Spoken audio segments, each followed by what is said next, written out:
Johnny Mac with your daily comedy news. Did you see this one? During the week, there was a fishing tournament in Cleveland, and a pair of dudes that had been declared winners were caught cheating. Stephen Colbert said, of course, this was fishing, so after they were caught, they were released. That's a good quality, simple, good premise joke. Colbert kept throwing heat and said, now it's a lakeside fishing scandal so explosive, many are calling it Watergate. And Trevor Noah said, I haven't seen white dudes this mad about fish since Disney announced the Little Mermaid thing. Jim Gaffigan spoke to The Guardian about his upcoming UK shows. For his new show, Jim promises something, quote, pretty dark. Because the Brits have shows that should strive to have a message and be closer to a piece of art. You guys take comedy much more seriously than Americans. All right, Jim, what's the message? It's that after COVID, there's a nihilism. We've been dealing with some harsh realities. What's going on worldwide doesn't look great. I don't know about you, but I'm like, what's the winter going to be like? I take pride in being a comedian. There's a big responsibility, of course. People don't have much time. If you get them to come to a theater, you got to deliver. You have to add value to their day. Whether you're joking about hot politics or hot pockets, the creative fulfillment you get from coming up with a line or figuring out how to set something up or teasing out a question you want to examine, and the immediacy of stand-up, I don't think there's any art form that can compete with it.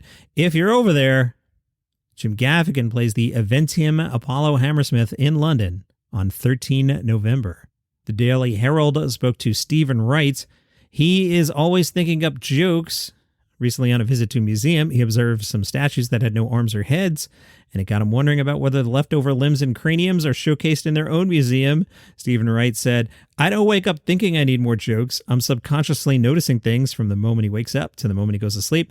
This show is like a painting that's never finished. I'm always trying something out, trying new things, so the painting keeps evolving. You know, Johnny Mac, you never mention Hasan Minhaj on the podcast. I know, right? Barely even talking about him ever.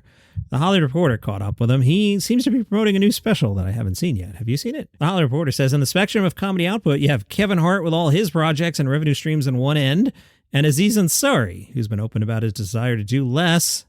Where do you fall these days?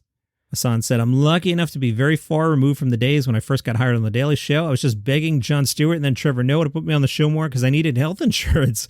Now I can look a year ahead and decide exactly what I want to do.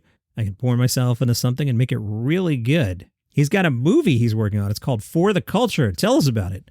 We're knee-deep in pre-production right now. It's a very serious film about the highly competitive world of collegiate Bollywood dance. Very serious, but I'm quite passionate about it. When I first met my wife, she was competing in Bollywood dance, and the movie's based on painfully true events from my life.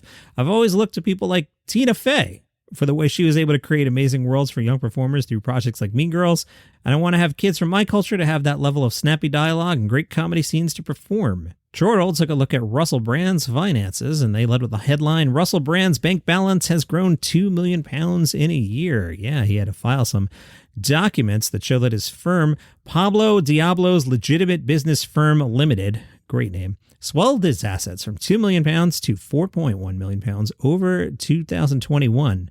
That's even after taking into account a £648,000 bank loan that the company took out. Why? They think they want to buy the Crown, which is the only pub in the village of Pish Hill, Henley-on-Thames. That is very British sounding. Russell has run into opposition from locals over plans to turn the Boozer into a vegan restaurant, and had changed the use of his garage to a studio where he will record videos for his online channel. Recently, said channel fell out of YouTube's platform guidelines on COVID misinformation after what Russell Brand called a relatively small error. They took down one of our videos for misinformation. Why are big media organizations not censored for misinformation in the same way? It's because YouTube are part of the mainstream media now. In protest, he started a new program on another platform that I don't feel like promoting. They promote some people that I don't want to hang out on their corner. Well, who are they, Johnny Mac? One of them is a big-time former politician. Another guy involves in some information wars of kinds. And the third, America's Funniest Home Videos. Boy, I've mentioned like 50 times this week that there's so many comedy specials. As of this recording, I haven't watched Hasan Minhaj. I haven't watched Nick Kroll. I haven't watched TJ Miller. And I haven't watched Aaron Chen's comedy special, which I just found out was put out on YouTube on September 23rd. Hey guys, promote stuff, as I mentioned earlier in the week, every day. I do a search for these things, and I Google words including comedy and comedian, and I've got some news feeds and stuff. And hey, Aaron Chen, I would have mentioned you. Vulture noticed that it existed, though. Nobody Would Believe was released September 23rd on YouTube. Australian comedian Aaron Chen sets up a joke saying the perfect type of a walk is a loop. It starts where it ends. Around my house, there's no loops. There's only a straight line. The problem with a straight line is that at one point you got to decide to stop and turn around, which looks crazy. Vulture writes, Chen's take on the perfect walk applies to jokes too. As Norm Macdonald once put it, the perfect joke would be where the setup and punchline were identical. The best jokes feel like a complete thought. They take audiences on a journey with a clear endpoint that can be reached by a punchline, but frequently isn't. Chen has another bit. He's talking about his sister's 9-to-5 job and his job as a comedian. I was talking to my sister about work. She knew that this is what I do for work, but I think it was the first time she realized this is all I do. She had this realization. She was like, hold on.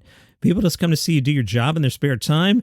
And that really sunk in for her. She was like, I could watch you do your entire job in my spare time. And when she said that, it hit me. It was like, I could watch you do your job in my spare time. In one of his sillier jokes, he talks about declining to join a guided tour of a botanical garden, deeming the guide's help unnecessary.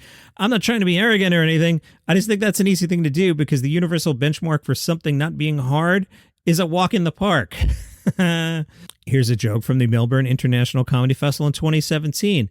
I went to the doctor's. I was like, I've got a twitch in my face. What's the cause? And then she was like, stress related. What's your main source of stress? And I was like, my twitch. So she had to give me all these like deep breathing and relaxation exercises to help me get rid of the twitch. And one of them was that I had to breathe in and out, but at the same time say to myself that I liked my twitch and the twitch was a big part of me. These exercises worked so well, real effective, got rid of the twitch, but I also couldn't help, felt like I'd lost a big part of my identity. I was so stressed, I got my twitch back. That sounds fun. But there's 27 hours of football today and baseball playoffs and Monday Night Football tomorrow. And I didn't watch a million other things. But it's called Nobody Would Believe, and it's on YouTube. Aaron Chen is who we're talking about here. And starting today in San Francisco, the Mutiny Radio Comedy Festival. The festival runs 8 days through the 16th. On the final day, there'll be an all-out block party run by the radio station. Why am I talking about this? They're staging a comedy takeover. The first week of Chuckles and Comics spans the city, 10 venues, 87 comics. There's a comedy crawl and comedian-curated masterclasses. For information, mutinyradio.fm. And that is your comedy news for today. Follow the show for free on Apple Podcasts or Spotify, wherever you get your shows. I'll see you tomorrow.